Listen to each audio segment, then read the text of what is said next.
광야 노정 회상. 광야 노정 회상 첫 번째 시간의 말씀을 선고합니다. 갑자기 이 민수기 21장에서 지금 33장으로 이 연대기 성경이 넘어갔는데 그 이유는 뭐냐면 지금 모세가 그 가나안 지경에까지 이제 와서 지금 요단 동편 쪽을 정복하는 그런 성과를 거뒀어요. 그런데 지금 그들이 머물러 있는 곳이 어디냐면 모압 평지라는 곳입니다.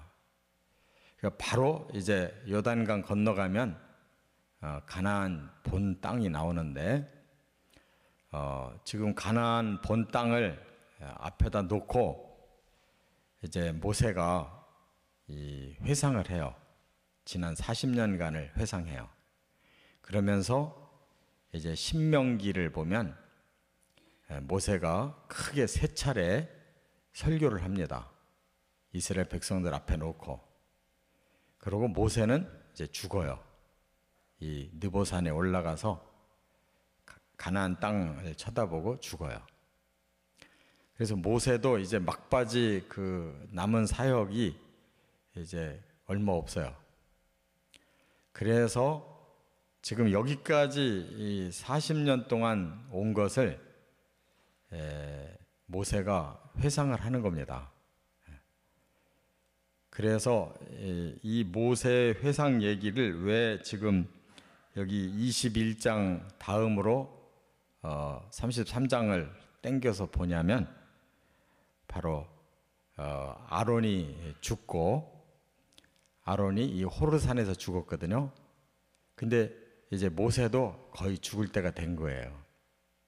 그래서 지금 요 내용에 바로 이어지는 그런 그 정리가 되기 때문에 이렇게 땡긴 거예요. 그래서 오늘은 그 중에서 이제 15절까지만 상고를 하는데 출애굽부터 시작해서 이제 시내산까지. 왜냐하면 출애굽을 해가지고 시내산까지 오는데 2달 정도 걸렸거든요.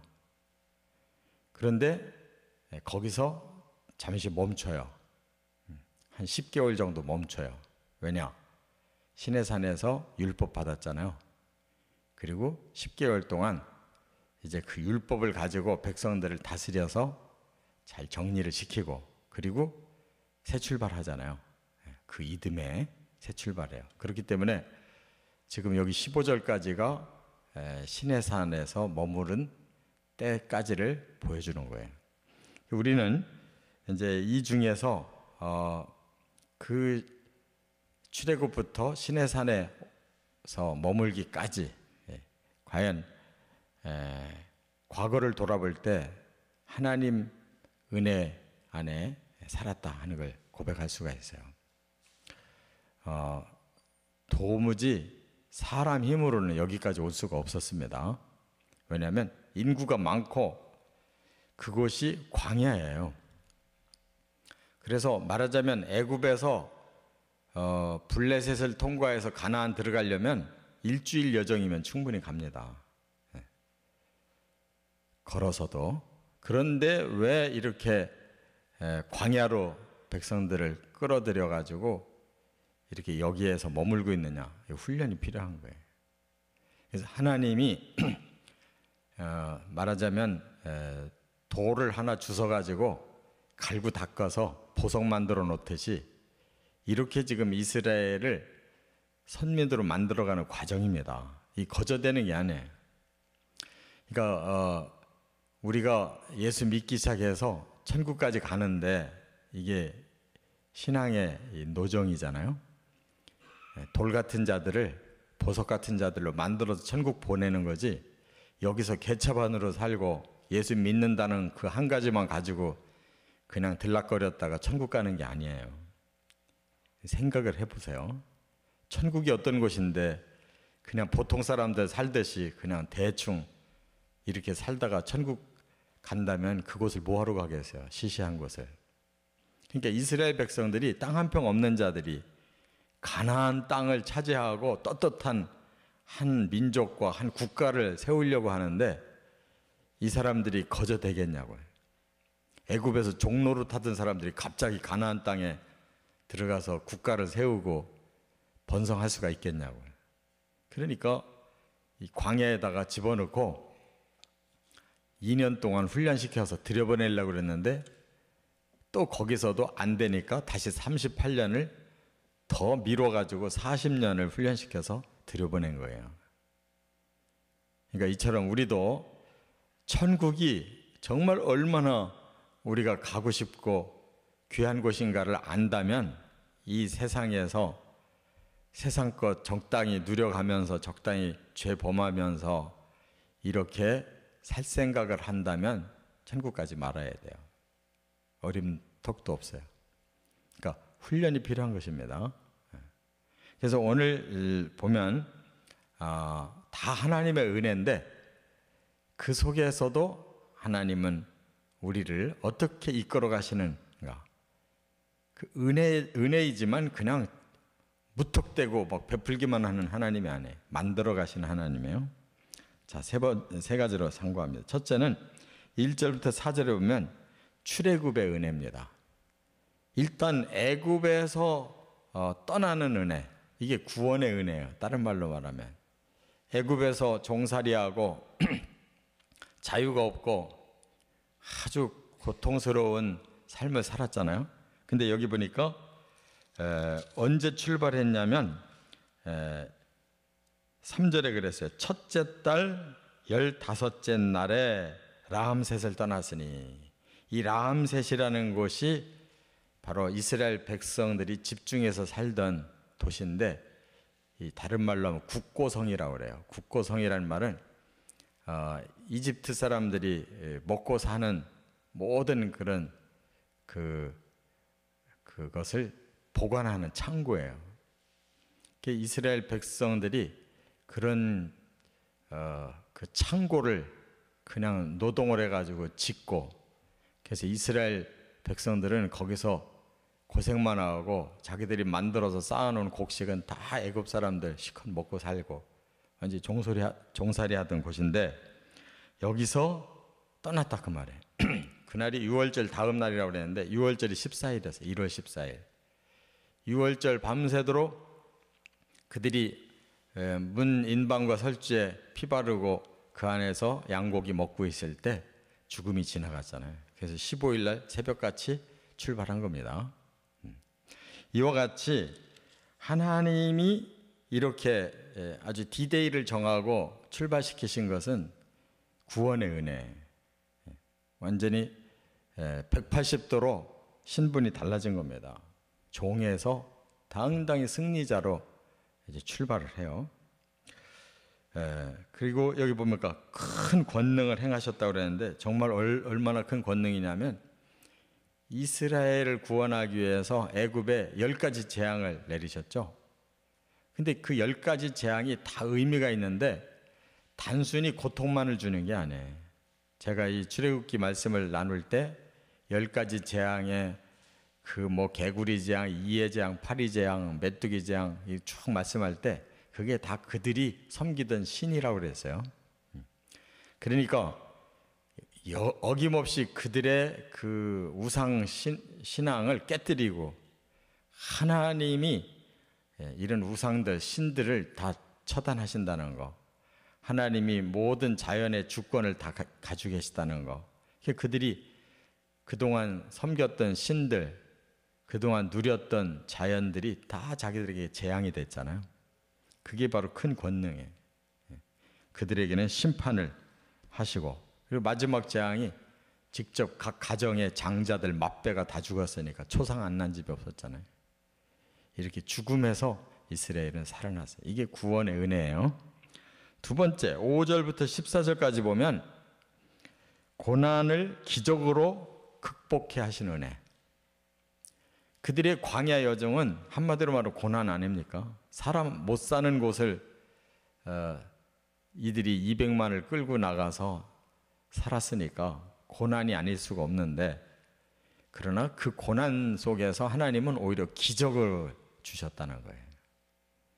고난이 없었으면 기적도 없어요. 근데 고난이 있었기 때문에 놀라운 기적을 맛봤는데, 여기 8절 상반절에 보면 바다 가운데를 지났다 그래서 이게 바로 홍해 기적이에요. 홍해에서 다 빠져 죽을 수밖에 없고 뒤에서 쳐들어오는 애국 군대에 다 쳐서 죽을 수밖에 없는데 살아났어요. 그건 뭐예요? 홍해 물을 갈라서. 그러니까 하나님의 구원은 사람의 상식이나 능력으로가 아니라는 거예요. 전적으로 하나님의 기적의 능력으로. 그 다음에 8절 하반절에 보면 마라라는 곳이 있었죠. 뭐예요? 물을 처음 발견했는데 쓴 물이라 먹을 수가 없어가지고 백성들이 아우성쳤을 때 나뭇가지를 던져서 쓴 물이 단물로 바뀌어요. 그래서 그 많은 사람들이 단물을 먹고 힘을 얻었잖아요. 놀라운 기적이죠. 그 다음에 11절에 가보면 신광야로 들어갔다고 그러는데, 거기서부터는 본격적으로 광야고 이제 시간이 지나니까 먹을 게 다 떨어졌어요. 그때부터 하나님 만나 주신 거예요. 40년 동안 이때부터 계속 만나 주셨어요. 또 14절에 보면 르비딤이라는 곳에서 진치게 됐는데, 그곳에서도 또 물이 없는 거예요. 그래서 바위에서 물이 나오는 기적을 주셨어요. 이렇게 오기를 2달 동안 계속 기적의 연속으로 온 겁니다. 사람에게 가장 필요한 게 뭐예요? 물이 제일 필요해요. 음식이 그다음 필요하죠. 그러니까 계속 그런 걸 먹여가면서 이렇게 2달 동안 이스라엘 백성들 시내산까지 데리고 온 거예요. 그러니까 우리가 천국 가는 동안에 필요한 것은 하나님 책임져 주신다고 그랬죠. 마태복음 6장에도 그랬죠. 그 나라와 그 의를 구하라. 그게 뭐예요? 천국을 갈 생각하고 훈련 받으라는 거예요.